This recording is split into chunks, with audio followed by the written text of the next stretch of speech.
Good morning, boys and girls. How are you doing today? Well, we are continuing our talk about Jesus growing up. Last time we talked, Jesus was about 2 years old, and now he's a little older. He's actually almost a teenager. He is going to be about 12 years old in our story. But before we get to that, you know, everyone's favorite part is seeing and visiting Bruno. So let's not waste any time and let's see how he is doing. Hey, Bruno, come out. How are you doing, puppy? Oh, he's so excited to be here.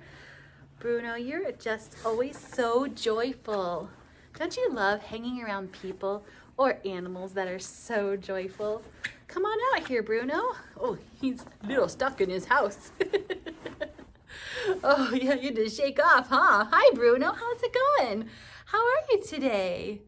You're very excited. Oh, I love to hear it when you're happy and excited. What's going on today? You're almost going to have your birthday? That is so exciting. And you're growing big. I know, that's the most exciting part, right? We get growing bigger and bigger and bigger. Bruno, do you know what size you are? Oh, you need my help? Well, what a coincidence. I just was wondering myself. Look inside your heart. Okay, let's see. You have something to help us. Let's see what it is. Thank you. Oh, Bruno always likes to help. Okay, let's see what it is. Piece of paper. Okay, let's see. Oh, thank you, Bruno. He's gonna help me open it.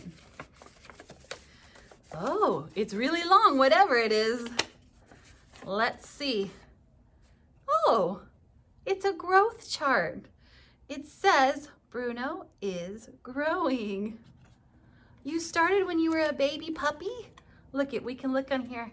It says how big he was when he was, oh, thank you, Bruno. When he was 3 months, and then when he was 9 months, and 1 year, and 2 years. And does that mean you're almost about to be 3? Oh, that's so exciting, puppy. I know. Well, should we measure you right now and see how much you've grown? Okay. Hold on. Let me put this against the wall here. And then we are going to measure Bruno and see if he has grown at all this year. Okay, so Bruno, what I need you to do is stand next to this yellow piece of paper.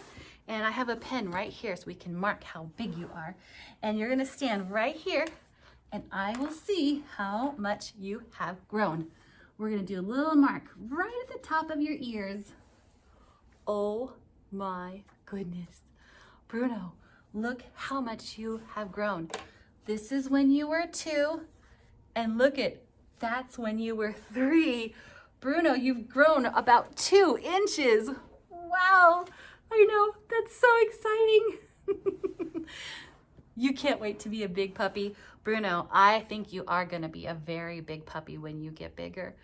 Boys and girls, do you ever do anything like this at your house? Kind of check how tall you have grown? It's never too late to start because we keep growing pretty much until we are grown-ups. So it's always kind of fun to see where you're at. So check your board. You can check right now today. You can find somewhere, you can put a piece of paper up and you can measure how big you've grown. Another fun idea too is you can actually take a piece of yarn and measure how big you are and cut it, save the yarn, and then do it again a few months or even a year. It's a really fun keepsake. Bruno, I'm glad you've been keeping this too because we can see how big you've gotten. And I think we will definitely need to keep it every year to see how you grow.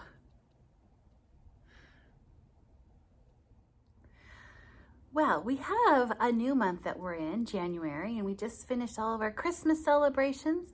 So we have another new memory verse to work on.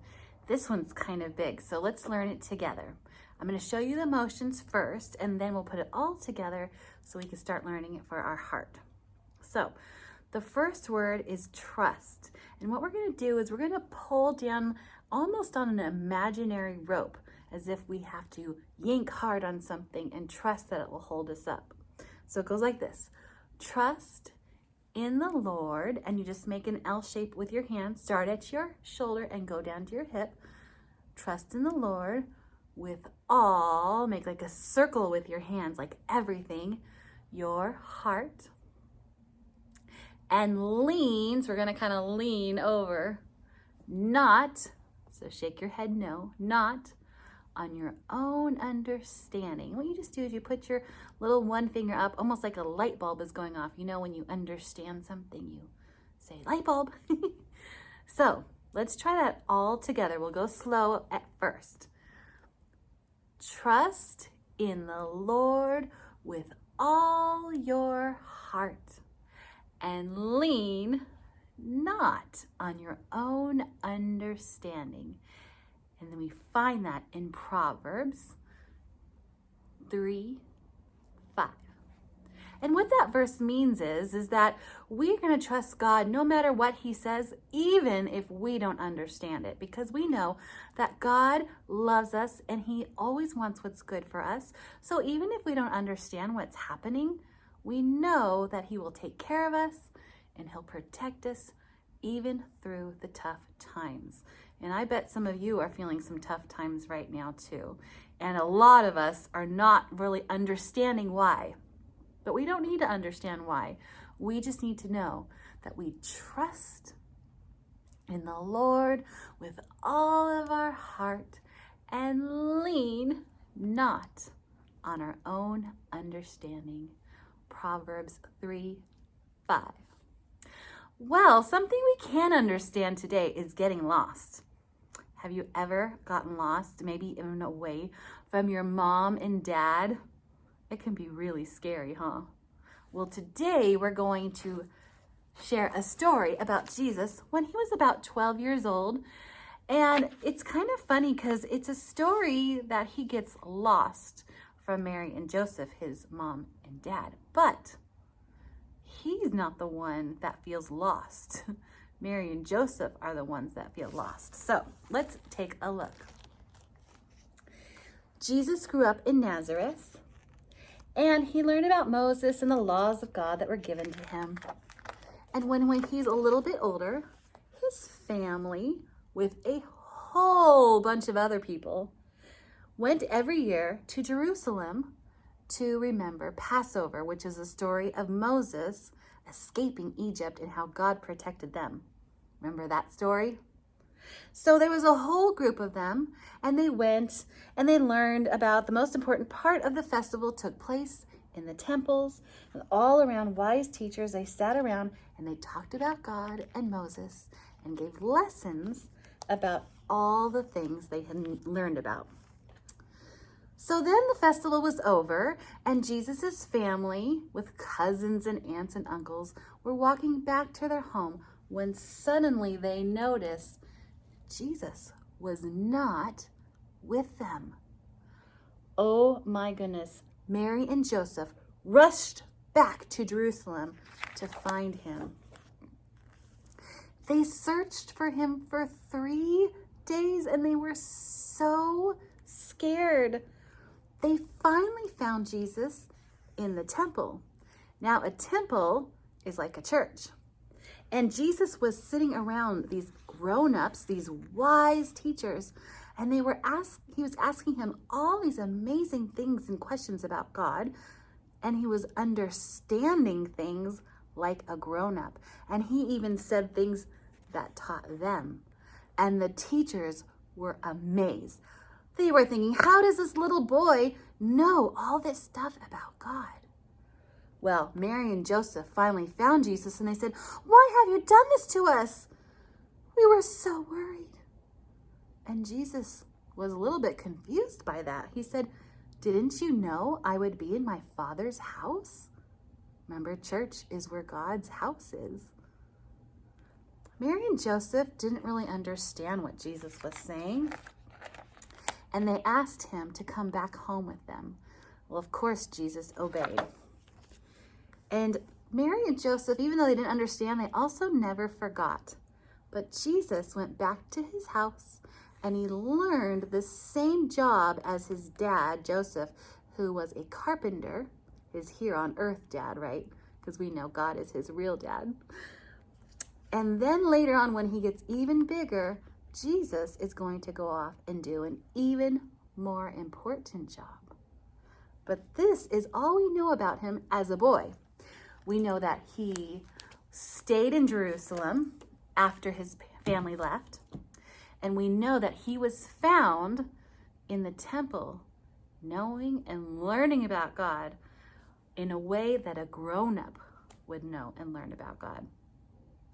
But we know why that happened. We know it's because he is God. So of course he knew a lot about him. So we'll learn more next week, boys and girls, about how Jesus grows into a young man and what he does next. Because then we get into some fantastic stories about his love and his power and only things that Jesus can do. When Jesus got lost, he was in a big, giant city. Have you ever been to a giant city before? There's lots of buildings and streets and alleyways. And so when Jesus's family, Mary and Joseph, went to go look for him, it was probably like going through a maze. So that's what we're going to make today, a maze.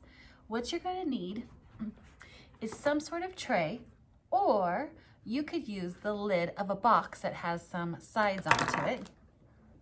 I don't have one of those, so I got a tray. You could use a cookie sheet. And I just took a piece of paper and I cut it to fit inside of my tray because we're going to be gluing on this paper. I don't think your mom wants you to be gluing on her cookie sheets. If you have a box lid though, you don't have to worry about it. You probably don't worry about getting the box messed up. So you need some pipe cleaners, you're gonna need some glue and some scissors, and in a minute we're gonna need some sort of rolling ball. I have this little splash ball here. A marble would work perfectly, maybe a wood bead, whatever you have. So what I'm gonna do is I'm gonna pull out some of my pipe cleaners and I'm just gonna cut them different shapes. Sorry, not different shapes. We want them all to actually be lines, but different sizes of lines. I'm gonna get a different color because the white is not showing up very good on my white piece of paper. Okay, so I'm just making these as straight as I can because my pipe cleaners are a little wonky. And I'm going to cut different shapes. Now, a maze is like a hallway, right? And if you were walking through a hallway, it would be like 2 walls on either side of you. So that's how we're going to make our maze as well. I've got 2 lengths here that are the same, and I'm going to create kind of like a hallway with walls on either side. Now, because this is a maze, I might want some space in between here because you got to kind of think about where the ball is going to roll. You also need to think about how thick or wide your ball is. So if I put mine too close together, I could get a marble down there, but this guy is much bigger. So I'm just going to measure my ball to make sure that it will go through my 2 pipe cleaner walls. And I'm actually going to push my pipe cleaner walls all the way to the side of the tray here because that's going to be my start point. So I'm going to use a glue stick, but to be quite honest, Elmer's glue, which is that white liquid glue, would be much, much better for pipe cleaners. But the reason why I'm using glue stick right now is because the Elmer's glue is going to take a lot longer to dry. So I want to be able to show this video and have it be done and dried so I can show you how it works. So there's my pipe cleaners glued down here. I've got one hallway or one maze for it to go through, but I like it to turn a corner. So I'm going to do that with green. Now, this is all really tricky, and what you need to do is kind of lay it out first before you glue it down, because you're going to have to figure out which lengths are going to work to turn corners, to go wherever you want with the ball, right? So I'm going to need a longer length to turn the corner this way and a shorter length this way. And really, this is one of those projects where you are only limited by your imagination. So you can do this however you want to make it a maze that works for you. Okay, now I think I want my maze to be a little tricky. So I'm gonna make a pretend way to go here, but it's going to run into the wall. So that's gonna be, you know, sometimes like when you do mazes out of a maze book or something like that, and it kind of tries to trick you to go down a different way. So I'm gonna have a tricking spot here. And I'm just gonna glue this yellow pipe cleaner down to make it look like maybe this would be a good way to go, but it's not, because you'll run into a wall. Okay, I'm gonna need some more pipe cleaners because I can make this as big or as small as I want. I'm gonna have it turn, let's see. See, it takes a bit of thinking. I gotta figure out how I want this to roll. So this piece is gonna go this way, and then my ball is gonna have a choice. Oh, you can't see that, to go this way or that way. So, put another piece here. Hopefully I didn't make that too small for my ball to roll down, because remember my ball is a little bit thicker. And we're gonna go this way with this one, and now my ball has a choice to go either down the yellow path or the green path. And what I think I'm going to do is maybe I will do a start and a finish, and then we can see if we can roll the ball to get to where it's supposed to go. But for right now, I'm gonna let this dry just a little bit so my pipe cleaners don't go flying when I try and roll it around. So check back with me and we'll see if it works.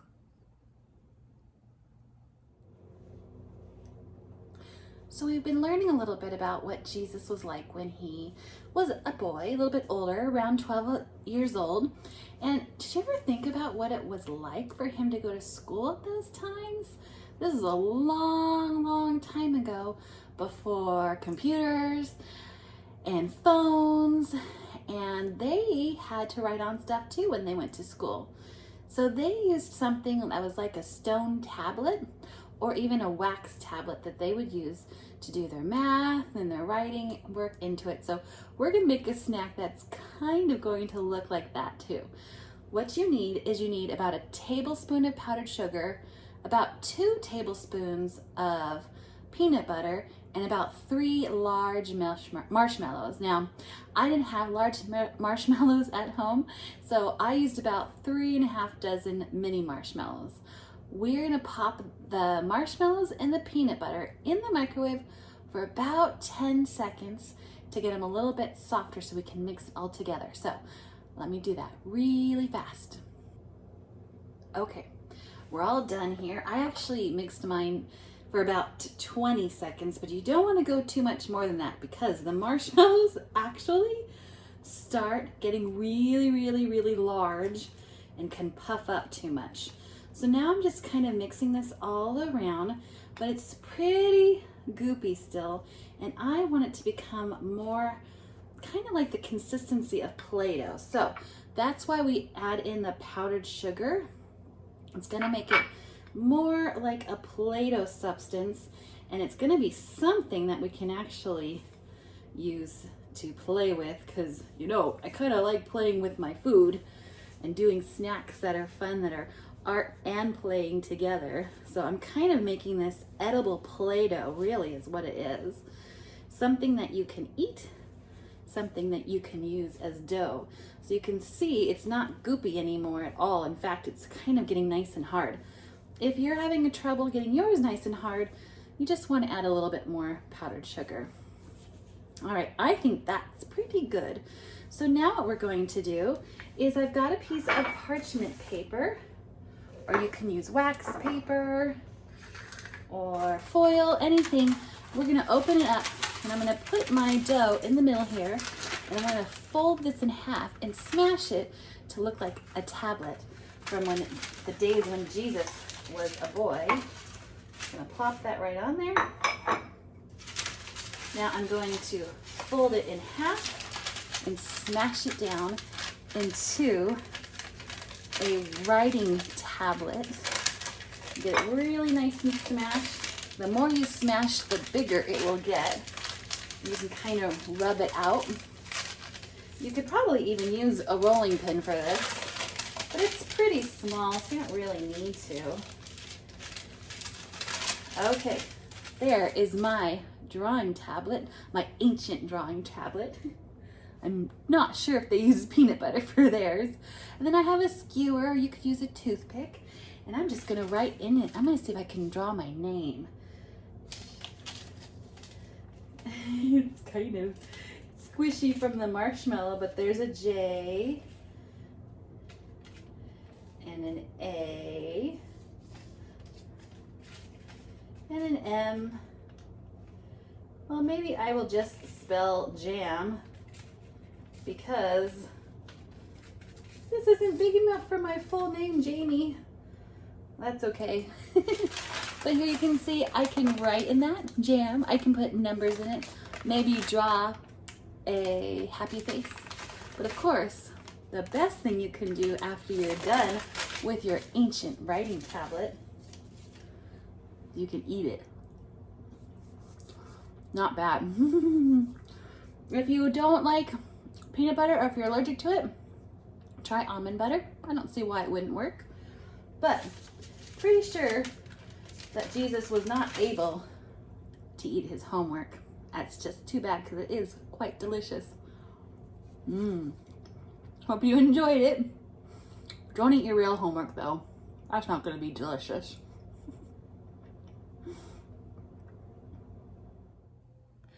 Time to check on our maze. Now the glue stick actually worked a lot better than I thought it would. I can see my pieces are actually staying really nicely. So if you have a glue stick, it's probably a lot messy or a lot less messier to work with than a bottle of glue, but either will work. And I want to add something to mine. I want to add the word start over here and finish over here. And now the real test begins. Let's see if we can make our ball come from start to finish. I have to kind of roll it. Whoa! Let's try again. I think I rolled it a little too hard. Roll it, and then this way. Come on, ball, you can do it. And then go to the finish line. Ha ha! It worked. It went just where I wanted it. Now, depending on what you use, you can use pipe cleaners, or if you have something a little taller, maybe popsicle sticks would work, or even just sticks from your backyard would work. A marble is probably going to be a little bit easier to roll. This is a fabric ball, so it kind of got stuck on the seams. Or maybe you can find something else that rolls. A bead. I don't know. There's so many different ways you could do this maze. And you could even make it bigger or smaller, depending on what you use. So go ahead and make your maze, but be careful and don't get yourselves lost like Jesus did, right? In fact, let us do our verse one more time this evening so we remember who is in control. Do you remember how it starts? The word trust, right? Trust in the Lord with all your heart and lean not on your own understanding. Proverbs 3:5. Good job, boys and girls. Have a great week, and I'll see you back here next time. Bye.